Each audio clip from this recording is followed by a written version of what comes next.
Hi friend, আজ আবারও চলে এসেছি একটি নতুন ব্লগ নিয়ে। ব্লগগুলো ছোটই হয়, বেশি বড় হয় না। কাল তো ব্লগ করে দিতেই পারিনি, কারণ শরীরটা দুদিন ধরে প্রচণ্ড খারাপ। দেখো, আমি শিলনোড়া পেতেছি মশলা করবো বলে, ননায় বসে পড়েছে কেমন বাড়তে। ওর কোনো কাজ নেই, এত বদমাশি করে।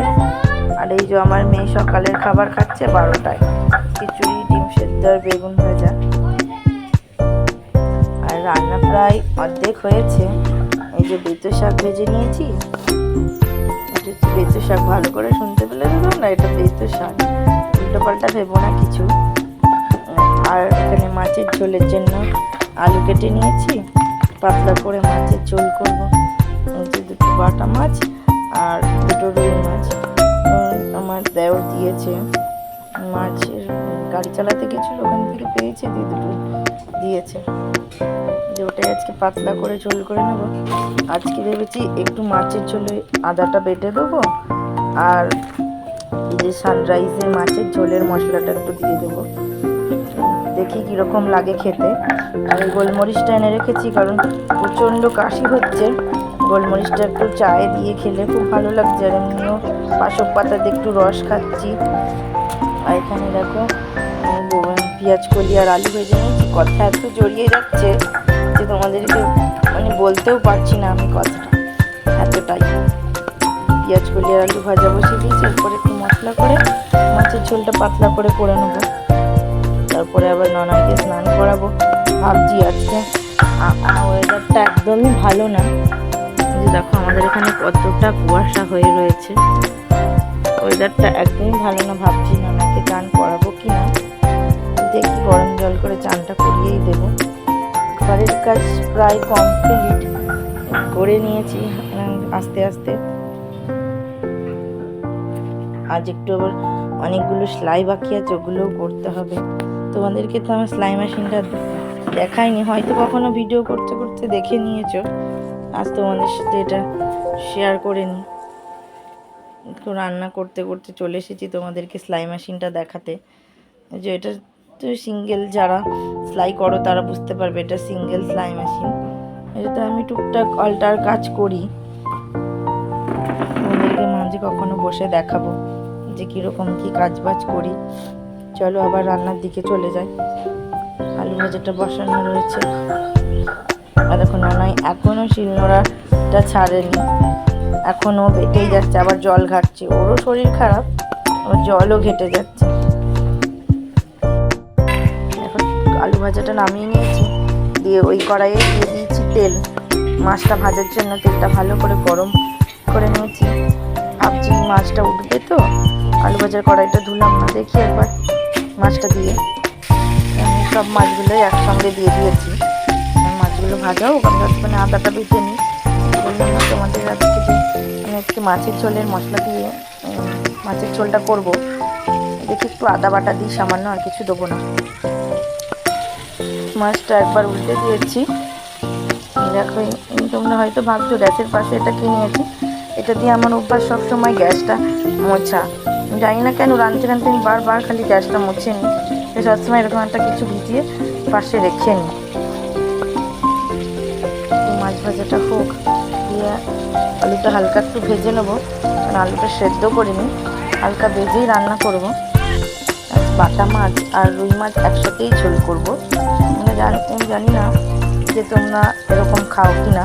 বাটা মাছের অনেকে ঝালই খায়, আমিও করি, কিন্তু আজ অল্প রয়েছে দেখে দুটো মাছ একসাথেই পাতলা করে ঝোল করে দেবো। একটু কাঁচা লঙ্কা ফেলে দেবো ওর মধ্যে, যে ননাইয়ের ঝালও না লাগে, আর আমাদের প্রয়োজন হলে আমরা লঙ্কাটা নিয়ে খেতেও পারি। দেখো প্রায় মাছগুলো ভাজা হয়ে এসেছে। আমরা একটু কড়া করেই মাছ ভাজি, নাহলে মাছ খেতে পারা যায় না একদমই। আর এখন তো মুখে একদমই কোনো স্বাদ নেই জ্বরের জন্য, তা আরও একটুখানি কড়া করেই ভাজি। দেখো ভিডিওতে দেখে হয়তো মনে হচ্ছে যে তো পুড়ে গেছে, কিন্তু না, পুড়ে যায়নি, ঠিকই আছে। একটু কড়া করেই ভেজে নিচ্ছি। আমাদের সাথে গল্প করতে করতে মাছ ভাজাগুলো হয়ে গেল, এবার এগুলোকে তুলে নিই।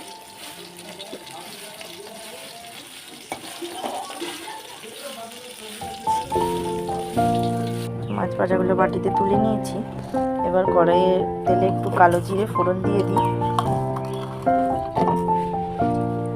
কালো জিরে ফোড়ন দিয়ে দিয়েছি। তারপরে এই যে আলুটা জলে চুবানো রয়েছে ওটা দিয়ে দিই।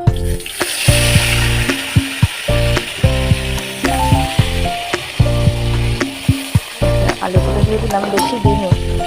কেউই আলু খেতে সেরকম একটা পছন্দ করে না, শুধু আমি একমাত্র আলু খাই। আলুগুলো একটু ভাজা করে নিই।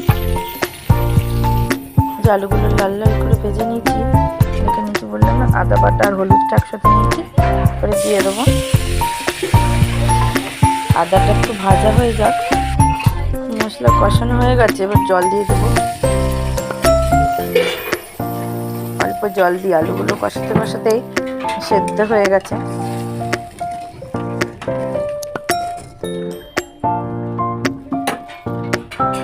কড়াইটা ধুইনি দেখে এতটা পুড়ে গেছে সাইডগুলো।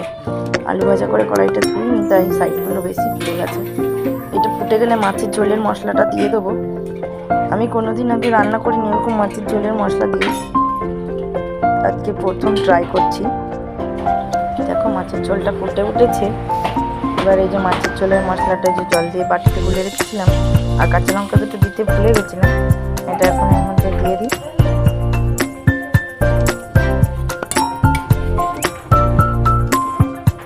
এবার ঝোলটা একটু ফুটলে আমি মাছটা দিয়ে দেবো এর মধ্যে। ঝোলটা ফুটছে,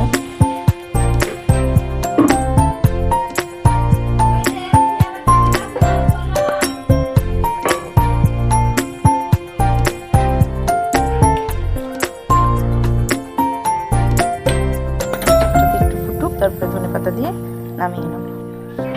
দেখো আলুটাও সেদ্ধ হয়ে গেছে, কেটে যাচ্ছে, আর মাছ দিয়ে ফুটিয়ে নিয়েছি। তোমাদের সাথে গল্প করতে করতে রান্নাটা কমপ্লিট হয়ে গেল। এবার একটু ধনেপাতা ছড়িয়ে দেবো উপর দিয়ে।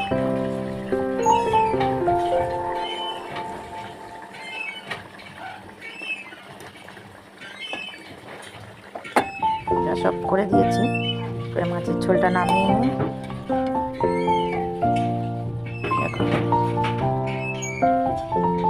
সেরকম একটা কালার হয়নি, পাতলা ঝোলই হয়েছে।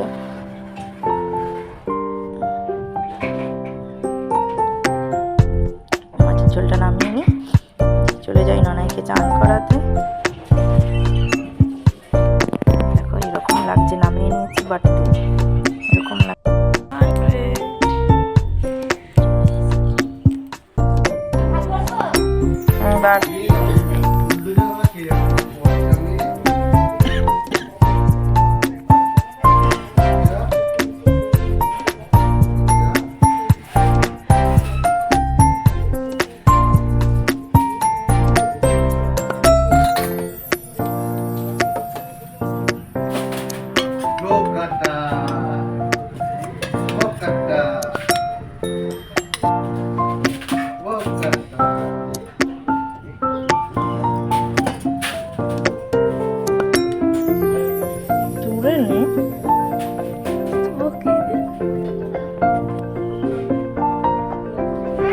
দূরে নে, উল্টে পাল্টে ক্যামেরাটাকে ধরে।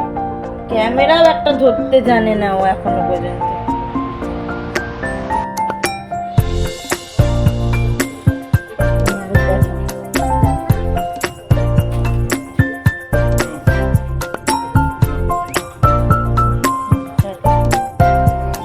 এই যে তোমাদের দাদা ভাই যে ঘরে খাচ্ছে, বাইরে যায়নি আজকে, বাইরে রোদ নেই বলে। আর নয় দেখো চান করে উঠেই খেলনা নিয়ে বসে পড়েছে খেলতে। ওরা সবাই ভাত নিয়ে চলে গেছে, আমার ভাতটাই যে এখানে বেড়ে নিয়েছি। বরবটি আলু ভাজা, শাক ভাজা নিয়েছি, আর সঙ্গে বাটা মাছ দুটো নিয়ে নিয়েছি। আমি চলে যাব ছাদে খেতে। ছাদে হালকা একটু রোদ উঠেছে, এই যে আমার বড় মেয়ে বসে রয়েছে খেতে, আমি চলে যাব ছাদে। যে ছাদে চলে এসেছি, দেখো আমার ছোট যা খেতে বসে পড়েছে। যে আমার বড় মেয়েরও খাওয়া গেল, যে ও সবসময় মুখ ঢাকা। আমি এইখানে বসে পড়বো, সিঁড়িতেই বসে পড়বো খেতে। দেখো কত বড় একটা কাঁচা লঙ্কা নিয়ে নিয়েছি খেতে। এই জন্য নয় চলে এসছে খাবে বলে, ওর খাওয়া হয়ে গেছে, তাও এসেছে আমার কাছে একটু বসবে।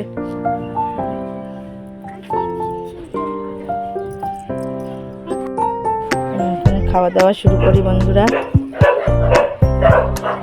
ব্লগটা এখানেই শেষ করলাম। আমি এখন খাওয়া দাওয়া করি, তোমরাও খাওয়া দাওয়া করো। টাটা